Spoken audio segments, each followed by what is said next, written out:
Fry आलू की बहुत ही मज़ेदार आलू की चाट बनाने की आपके साथ रेसिपी शेयर करेंगे, जिसको बनाना बेहद ही आसान है। मसाले में लिपटी हुई और चटनी से नहाई हुई चाट बहुत ही मज़ेदार और चटखारेदार चाट बनके तैयार हुई है। चलिए शुरू करते हैं। बिस्मिल्लाहिर्रहमानिर्रहीम। मैंने 2 बड़े साइज़ के आलू बॉईल कर लिए थे और आलू इस तरीके से बॉईल होने चाहिए, बहुत ही ज़्यादा ओवर कुक नहीं होने चाहिए कि ज़रा आराम से सख्ती से कटें ज़रा, ठीक है ना। इस तरह की मैंने तमाम आलू की कटिंग कर ली है और बड़े बड़े पीस रखे हैं ज़रा, ताकि हम इसको जब फ्राई करेंगे ना तो ये थोड़े श्रिंक हो जाएंगे। पहले इसका मसाला तैयार करते हैं। ये मसाला आप जो है ना दही बड़ों में, दही फुल्की में, हर चीज़ में डाल सकते हैं। ये साबुत धनिया ले लिया 1 टेबल स्पून, सौंफ ले ली है, और मैंने साबुत मिर्चें ले ली हैं, थोड़ी सी काली मिर्च ले ली है, 1 टीस्पून मैंने ज़ीरा ले लिया है, 3 बड़ी इलायची ले ली हैं, 1 पिंच मैंने अजवाइन का लिया। ये क्वांटिटी आप देख लें, इस हिसाब से आप तादाद ज़्यादा भी कर सकते हैं। 10-12 के करीब लौंगे ले ली हैं। अब मैं इसको स्लो फ्लेम पे फ्राई करूँगी, ड्राई रोस्ट करूँगी। देखिए बिल्कुल आहिस्ता आहिस्ता, तकरीबन से 5 से 7 मिनट लगेंगे। बहुत तेज़ आंच पे नहीं करना, वरना अंदर से ये कच्चे रह जाएंगे, ऊपर से ये कुक हो जाएंगे, कलर आ जाएगा इसका। बिल्कुल स्लो फ्लेम पे इस तरह मैंने चलाते चलाते देखें अच्छा सा कलर आ गया। फ्लेम अब मैं ऑफ़ कर दूँगी। अब मैं इसमें कुछ मसाले डालूँगी। मैंने 2 टीस्पून भर के काला नमक इसमें डाला है और 1 पिंच मैंने इसमें टाटरी का डाला है। पैन हमारा अभी तक गर्म है। मैं इसको इस तरह चलाती रहूँगी और मूव करते करते ये कलर भी अच्छा सा कर लेगा, और जब ये ठंडा हो जाएगा ना तो मैं इसको ग्राइंड कर लूँगी।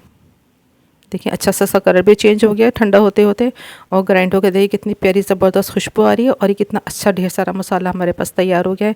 क्वांटिटी इसी हिसाब से बढ़ा के आप ज़्यादा भी तैयार कर सकते हैं, दही फुल्की में, चाट में, चना चाट में, और जब आप दही बड़े बनाते हैं दाल के, उसमें ज़बरदस्त रहते हैं। ठीक है, अब मैंने ऑयल को अच्छी तरह से तेज़ गरम कर लिया, और तेज़ गरम में ये मैं आलू डाल दिए हैं। थोड़ा सा इसको रेस्ट दूंगी 1-2 मिनट का। जब इसका अच्छा सा कलर आ जाएगा ना पीछे, तब मैं इसको मूव करूँगी। अगर आप इसको ओवर कुक कर लेंगे ना आलू को, तो ये इसमें चिपकेंगे और ना बिखर जाएंगे ना।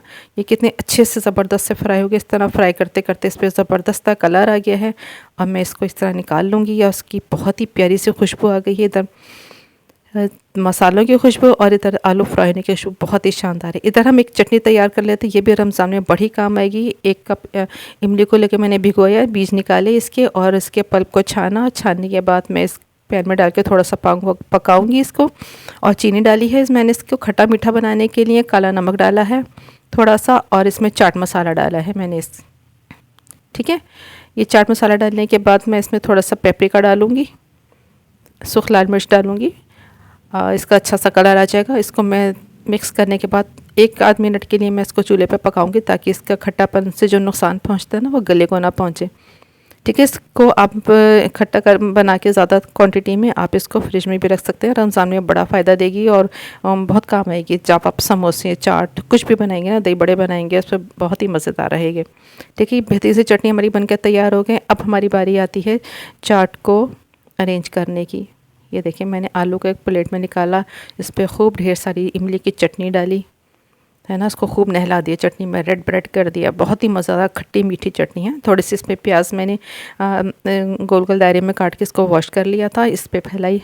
थोड़ा सा हरा धनिया डाला इसके ऊपर, बिल्कुल फ्रेश हरा धनिया। तब सबका कॉम्बिनेशन इतना ज़बरदस्त रहता है ना। और थोड़ा सा पुदीने के पत्ते इस पर डाले धुले हुए। अब मैंने इस पर जो मसाला तैयार किया था ना दही बड़ों का और चाट का, वो मैंने इस पर 2 टेबल स्पून भर के डाला है। बहुत ही खुशबूदार मज़ेदार। थोड़ी सी हरी मिर्च डाल दी, जब अपने पसंद के मुताबिक डालें, क्योंकि मिर्चें काफ़ी क्वांटिटी में गई हैं। अब ये वाला टीस्पून जो डाला है ना, ये मैंने चाट मसाले का डाला है। इधर मेरे पास सेब रखे हुए थे, बहुत ही मज़ेदार। आप चाहें तो पापड़ी भी डाल लें इसके ऊपर, चाहें तो इसको स्किप भी कर सकते हैं। ये बेहतरीन सी चाट बन के तैयार हुई है। ठीक है, अभी ये मुकम्मल नहीं हुई, अभी हमें इसमें कुछ और भी चटखारा पैदा करना है। ठीक है, देखने में कितनी मज़ेदार लग रही है। एक बड़ा सा नींबू मैंने इस पर निचोड़ा, खूब इसका जूस निकला। आप चाहें तो इसको इस तरह भी सर्व कर सकते हैं, लेकिन मैं थोड़ी इसकी मिक्सिंग कर लूँगी। मिक्सिंग करके तो ज़रा तमाम टेस्ट एक जैसे हो जाएंगे ना। ये देखिए मिक्स करने के बाद इसका कितना प्यारा सा कलर निकल के आया, और खुशबू तो बहुत ही ज़बरदस्त आ गई। इसको प्लेट में रखा मैंने, और मैं इस पर थोड़ी सी चटनी और डालूँगी, ताकि और भी ज़्यादा मज़ेदार हो जाए।